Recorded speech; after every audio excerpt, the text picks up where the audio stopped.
نہیں ہوتا ہے لیکن یوپی میں ہوتا ہے، ہاں مجھے سب پتا ہے، اور نہیں ہوتا تو اچھا ہے، بہت اچھا ہے۔ دیکھو جو خانقاہی محفل سما ہے، توجہ کرنا، جو خانقاہی محفل سما ہے ہم اس کو حرام نہیں کہتے، بلکہ خانقاہی محفل سما کو تو ہم روح کی غذا کہتے ہیں۔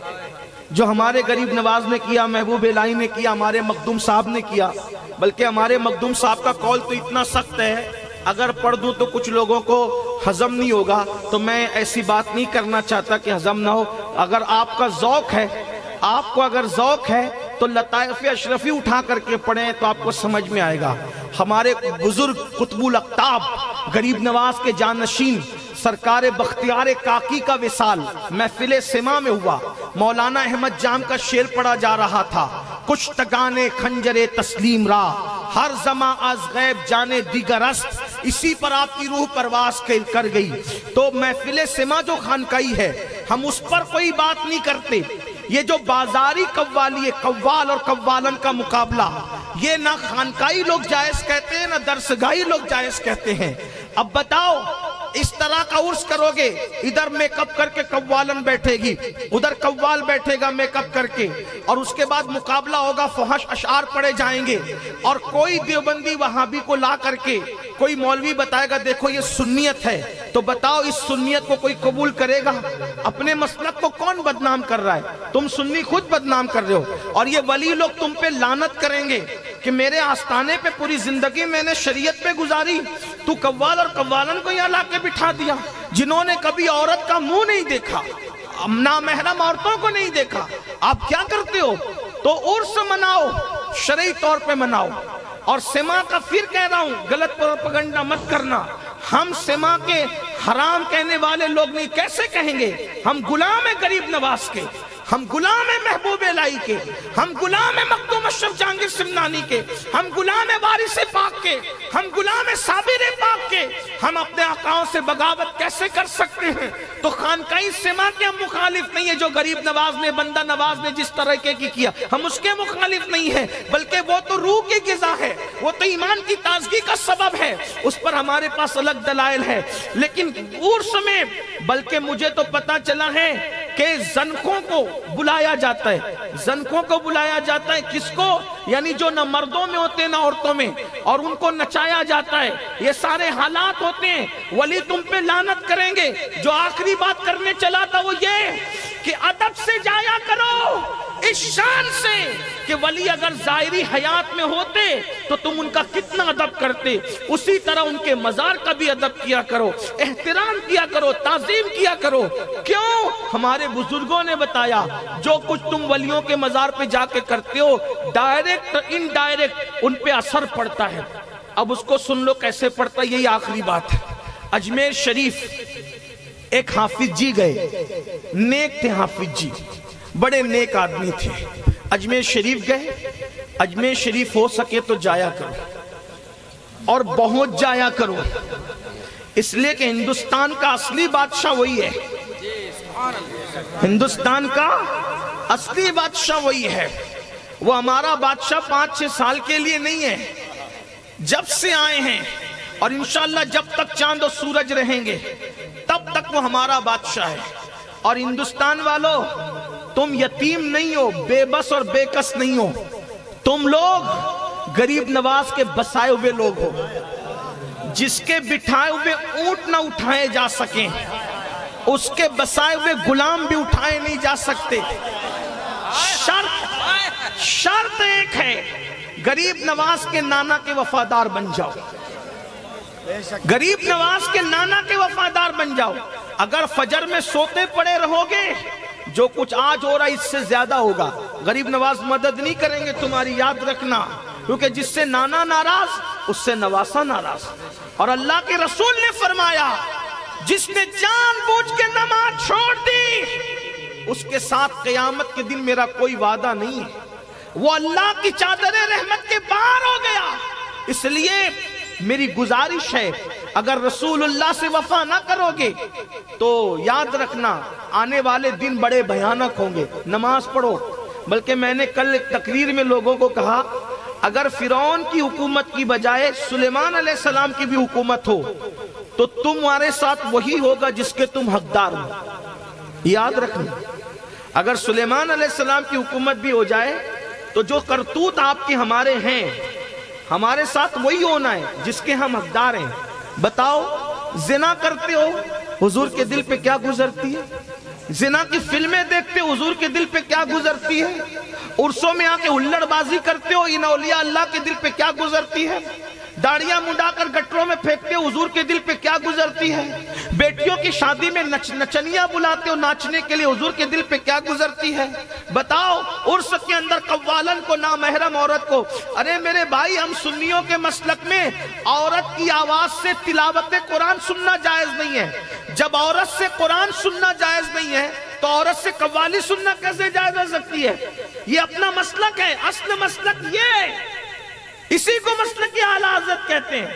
اگر کسی کو مسلک اعلیٰ حضرت حلق کے نیچے نہیں اترتا تو شاید اسی لیے نہیں اترتا کہ یہ ہے وہ کڑوا گھونٹ کہ جو سب کے حلق کے نیچے نہیں اتر سکتا. یہ بات ہے. اور یاد رکھنا، ہم اسی مسلک اعلیٰ حضرت کے قائل ہیں جس کو امام اہل سنت نے اپنی تحریروں میں بیان فرمایا، اور انہوں نے فرما دیا کہ میرا مسلک میری کتابوں سے ظاہر ہے، اور الحمدللہ ان کی کتابیں ہمارے سامنے موجود ہے، اور بے فضل تعالیٰ ہمارے علماء وہ سمجھانے کے لیے موجود بھی ہے. مسلمانوں، اس لیے ہوش کے ناخن لو، غریب نواز تمہیں ضرور بچائیں گے، اور ضرور بچائیں گے. کب تک؟ جب تک ان کے نانا کے وفادار رہو گے. اور اگر ان کے نانا سے وفا چھوڑ دی، یہی ناچ، یہی گانا، یہی تاش کے پتے، یہی آوارگی، یہی عورتوں سے ناجائز تعلقات، تو غریب نواز سے بڑے پاورفل امام حسین ہے. لیکن یاد رکھنا، عراق میں جو کچھ ہوا، کیا امام حسین نے بچایا عراقیوں کو؟ کیوں نہیں بچایا؟ عراقی عراق والے تو تھے، مگر حسین کے نانا کے ساتھ وہ وفا نہیں کر پا رہے تھے. کیا تباہی آئی؟ ایک وقت تھا عراق کی زکوٰۃ ممبئی میں تقسیم ہونے آتی تھی، اور آج حالات یہ ہیں جب ہم عراق جاتے ہیں تو ان کی عورتیں آج بھیک مانگ رہی ہے، ان کے ننھے ننھے بچے بھیک مانگ رہے ہیں. تو پتہ چلا کب تک بچایا جاتا ہے؟ جب تک نانا کے ساتھ وفاداری ہوتی ہے. اگر تم غریب نواز کے نانا سے غداری کرو گے، ان کا دل دکھاؤ گے، تو پھر بچانے کا سوال کیسے پیدا ہوتا ہے؟ یاد رکھنا، امام حسین کی طرف سے مدد آئی عراقیوں کو، کیونکہ اللہ اکبر، وہ میتوں پہ بھی ناچتے تھے. اٹھا کے دیکھو صدام کے دور کی تاریخ، انہوں نے میتوں میں بھی ناچا ہے. اٹھا کے دیکھو صدام کے دور کی تاریخ، سونے کی بیت الخلا میں ٹوٹیاں لگی ہوئی تھی. برا مت ماننا، صدام کو جب اللہ نے عروج دیا تھا، صدام کو اس کا خیال نہ تھا. بہت غافل رہے صدام، کچھ اچھے کام بھی کیے، زیادہ برے کام کیے. خاتمہ کیسے ہوا؟ پھر بہت اچھا خاتمہ ہوا، مگر جیل میں ہوا. جب صدام سدھرے، بہت دیر ہو چکی تھی، بہت دیر ہو چکی. یہ مت سمجھنا کہ سدھرنے کے لیے ہر وقت کافی ہے. اللہ تبارک و تعالیٰ جب مہلت ختم کر دیتا ہے، نیلام کرنے کے بعد فرمایا مانگنا نہیں چاہیے، محنت میں برکت ہے. بول کیا کرنا جانتا ہے؟ حضور مجھے کچھ نہیں آتا، صرف لکڑیاں کاٹنا جانتا ہوں. آقا نے فرمایا جاؤ کڑھاڑی لے کر آؤ. وہ کڑھاڑی لانے گئے، حضور نے وہ ڈنڈا تیار کر کے رکھا اور کڑھاڑی میں لگایا اور فرمایا یہ لو، جاؤ محنت سے لکڑی کاٹو، پیسہ کماؤ. وہ روزانہ لکڑی کاٹتے پیسہ کماتے، لکڑی کاٹتے پیسہ کماتے. جو مانگنے آیا تھا کچھ دنوں کے بعد وہ نذرانہ لے کر آیا. چہرے کا رنگ بدل گیا، جو پیلا رنگ تھا وہ سرخ ہو گیا. آنکھیں خالی تھے، آنکھیں بھر گئی. اللہ اکبر، پریشانی دور ہو گئی. پھٹے پرانے کپڑے اچھے کپڑوں میں تبدیل ہو گئے. پتہ ہے میرے آقا کے پاس آئے، حضور یہ نظر لے کر آئے. سرکار نے نظر تو ہاتھ میں نہیں لی. فرمایا اس کو پہچانتے ہو؟ صحابہ نے کہا جی حضور اس کو جانتے ہیں، یہ وہی ہے نا جو کٹورا بیچ کر کے اس کو کڑھاڑی دی گئی تھی. ہاں. آقا نے فرمایا. پھر اس کے بعد میرے آقا علیہ السلام نے فرمایا اللہ تجھے مزید برکت دے، یہ نذرانہ لے کر جا، اپنی اولاد پر اپنے بچوں پہ خرچ کر، محنت میں برکت ہے. اور اس کا ہاتھ جب حضور نے دیکھا، پہلے اس کا ہاتھ نرم تھا اس جوان کا، لیکن چند دنوں کے بعد لکڑی کاٹتے کاٹتے اس کا ہاتھ سخت ہو گیا، ہاتھ میں چھالے آ گئے. حضور نے اس جوان کا ہاتھ لیا اور ہاتھ اب اس کا سخت ہو گیا تھا. آقا علیہ السلام نے ہاتھ لیا اور ہاتھ لے کر کے چوم لیا اور فرمایا جو ہاتھ حلال کماتے کماتے، جو ہاتھ حلال کماتے کماتے سخت ہو جاتے ہیں، اللہ ان ہاتھوں پر جہنم کی آگ کو حرام فرما دیتا. کاروبار کرنے میں شرم محسوس مت کرو، کمانے میں شرم محسوس مت کرو، مالدار بنو، لوگوں کے ساتھ جینا ہے. اور آخری بات، ولیوں کے آستانے پر جاؤ نا، ادب سے جاؤ. ولیوں کے آستانے پہ جاؤ تو ادب سے جاؤ. جتنا ادب کرو گے اتنا ملے گا. یاد رکھنا، بہت سی چیزیں ایسی ہوتی ہیں جو فرض و واجب نہیں ہوتی، صرف آپ کے دل پر وہ ہوتی ہے. جیسے مثال کے طور پر ہم لوگوں کو یہ بتایا گیا بچپنے سے، جہاں ولی کا آستانہ ہو بیٹے وہاں کبھی پیر لٹکا کے نہیں بیٹھنا. توجہ کرنا. تو مانگنے سے جو نہیں ملتا ولیوں کے یہاں ادب کرنے سے ملتا ہے. اب لوگ ولیوں کے آستانے پہ جاتے ہیں، وہاں پر کیا ہوتا ہے؟ ہول اپاڑ کرتے ہیں، مستی مذاق کرتے ہیں. آپ کے یو پی میں کیا ماحول ہے مجھے نہیں پتا. عرس کے ماحول کو لے کر میں ہندوستان بھر میں دیکھ رہا ہوں کہ جب عرس ہوتا ہے، ایک دن آپ علماء کی تقریر کراتے ہو اور ایک دن قوال اور قوالن کا مقابلہ کراتے ہو. اب بتائیں آپ کتنی بری بات. سیٹ کرنے کی کوشش مت کیجئے، بلکہ سماج میں دیکھو اگر کوئی بچے کے اندر ٹیلنٹ ہے، اگر وہ صلاحیت رکھتا ہے تجارت کرنے کی، تو اس بچے کو آگے بڑھائیے. اس لیے کہ صرف اپنے بچوں کو آگے بڑھانا یہ اپنی فکر مسلمانوں کی فکر نہیں ہے. مسلمان تو سب کو لے کر چلنا چاہتا ہے. حیات لے کے چلو، کائنات لے کے چلو، چلو تو سارے زمانے کو ساتھ لے کے چلو. میرے بھائیوں آئیے ایک دوسرے کا سہارا بنیے. اس ماحول میں درد بھری باتیں کرنا مسائل کا حل نہیں ہے، صرف جلسوں میں نعرے لگانا مسائل کا حل نہیں ہے، بلکہ مسئلے کا حل یہ ہے ایک دوسرے کو مالدار بنانے کی کوشش کرو. مگر بڑی معذرت کے ساتھ روایت پڑھنے سے پہلے ایک بات عرض کروں، اتنا خود غرض ہو گیا ہے آج کا مسلمان، اتنا سیلفش ہو گیا آج کا مسلمان. ارے دوسرے کو مالدار بنانا تو دور کی بات، اگر کوئی خود اپنی محنت سے مالدار بن رہا ہو تو آج کے مسلمان کو گوارا نہیں ہے، آج کے مسلمان کو پسند نہیں ہے.